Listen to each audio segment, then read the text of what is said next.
Buck up, Summer. Even if Lucius is dead, you've still got me. I'll never leave you. Rebecca Stone, my bestie, held my hand and comforted me when she found me in the hospital. After a pause, I looked around and realized that I was reborn. I was reborn and back to the day when Lucius Holmes, my husband, had a heart attack and died. During my previous life, Lucius and I worked hard to earn money to afford a big house. I worked full-time during the day and part-time in a hotel at night. I was already exhausted and weak from it. My husband's sudden death filled me with exhaustion. I fell seriously ill and was bedridden. However, Lillian Newt, my mother-in-law, kept my illness from my parents and forcefully took me home from the hospital. She denied me treatment so that I would die. When I was about to die, I saw my husband on the news on TV. He was full of smiles because he won a lottery ticket worth $300 million.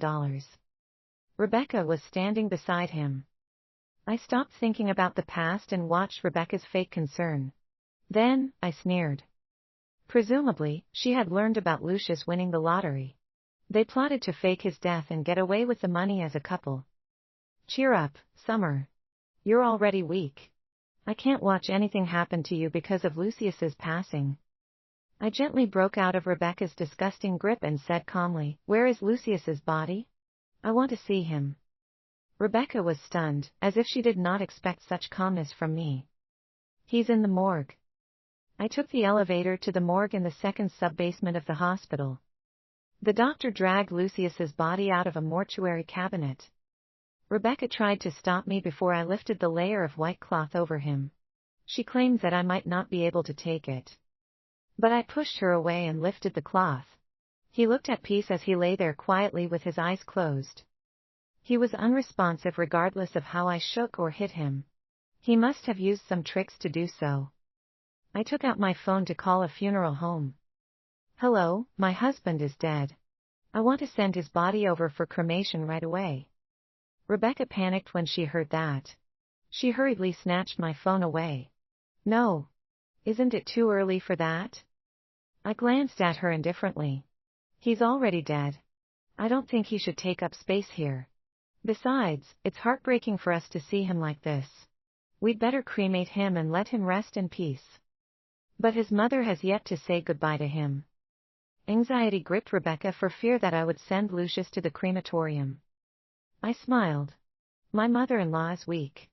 I'm not sure she can handle seeing him like this. It's better to cremate him soon.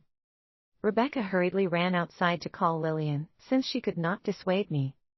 I failed to hold back my laughter when I saw her leave in a hurry. I wanted to see how they were going to stop me. I thought, "Lucius, do you want to get away by faking your death? I'll send you to a crematorium for real." Lillian reached just when the car from the funeral home arrived. She made a scene as soon as she stepped in. "You brought bad luck to my family. How unlucky I am to have such a daughter-in-law like you. You must be cursed. That's why my son died. Now, you want to keep me from saying goodbye to my son. Did you get another man? Is that why you can't wait to cremate my son? How wretched. Oh, Lucius. You should have taken her with you when you left."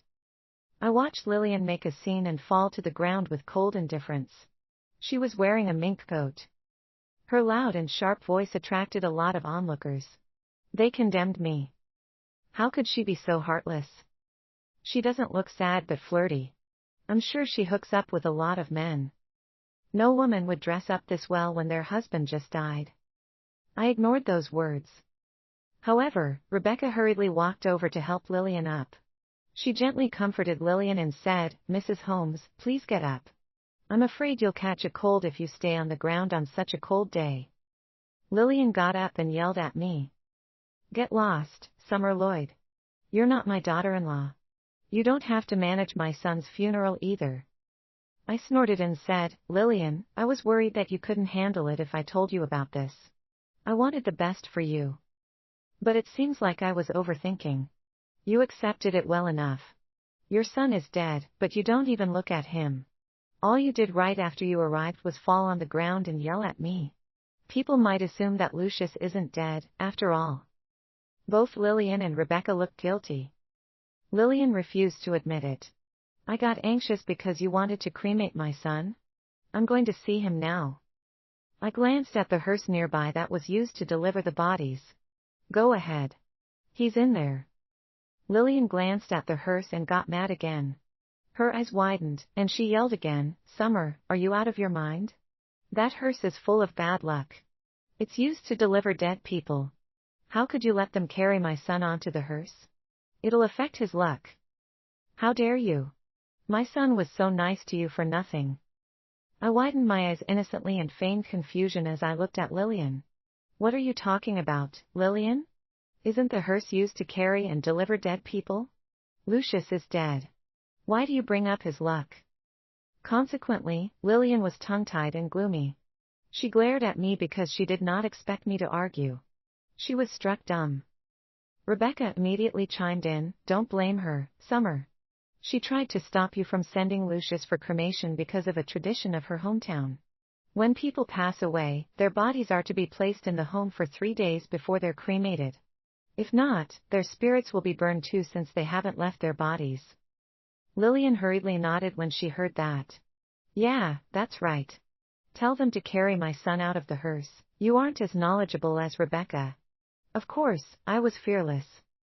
Lucius's body was delivered to his hometown in the suburbs that afternoon as if they had long discussed it. Surprisingly, Lucius's hometown was well set up with a feast in the courtyard. Besides, everyone who came looked happy. It was as if no one had died. Lillian grinned and entertained the guests in delight. She was all smiles. Rebecca looked at me in concern. Summer, you must be exhausted. I'll help you keep watch here. You should take some rest. I calmly grabbed some food before I sat beside Lucius's coffin.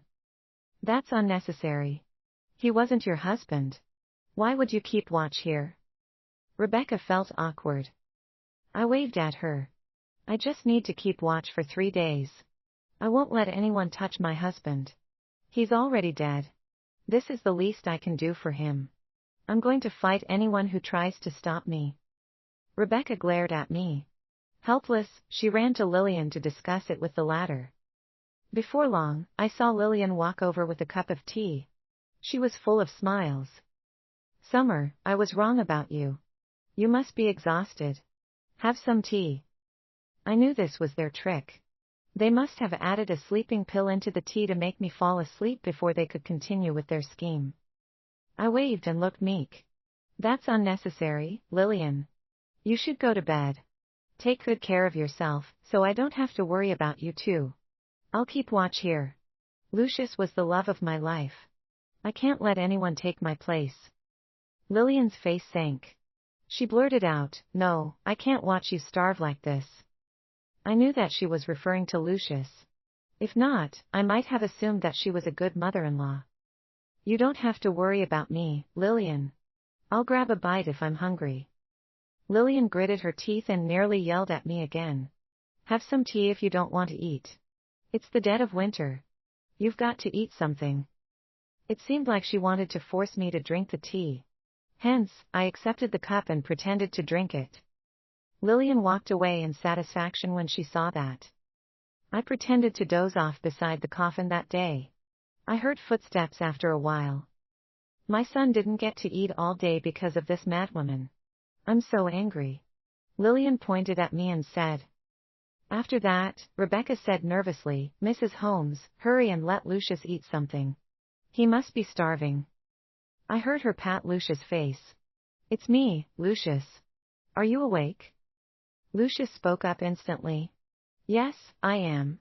The anesthetic could only last for half a day. I saw Summer beside me when I opened my eyes.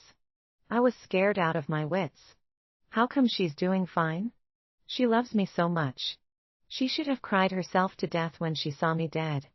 Or she should have at least fainted and gotten hospitalized. Lillian snorted. Do you see? She doesn't love you at all. If not, she wouldn't be this indifferent when she saw you dead. I sneered inwardly while listening to them. He could die for real to see if I would be sad or not. Hurry and eat, Lucius. Yeah, I didn't eat anything for the whole day. I'm starving, Lucius said and was about to eat. At that time, I pretended to wake up from my sleep. Who's talking? It scared the three of them. Lucius did not get to eat at all. He lay down and pretended to be dead again even though he was starving. On the other hand, both Rebecca and Lillian hid the food and stood aside. Summer, you dozed off because you were so tired. You should sleep in the room. I shook my head. No, I have to watch over my husband. Consequently, they looked extremely displeased. However, they did not dare say anything for fear of ruining their plan. I found a rope and tied my hand and Lucius's together that night. I would wake up even if he moved slightly. In the morning, both Rebecca and Lillian glared at me. Of course, they resented me because Lucius had remained hungry all this while. Another day passed in the same way. Lillian used the same trick and made me drink a cup of tea with sleeping pills in it. She even used a higher dosage. I did as I was told and pretended to drink it. Then, I pretended to doze off. Then, Lillian and Rebecca sneaked over. Lucius immediately sat up. After all, even a vegetative patient needs to stretch after lying down too long, let alone a perfectly healthy man. But I looked up as soon as he moved.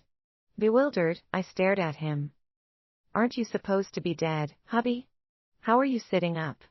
Were you reluctant to part with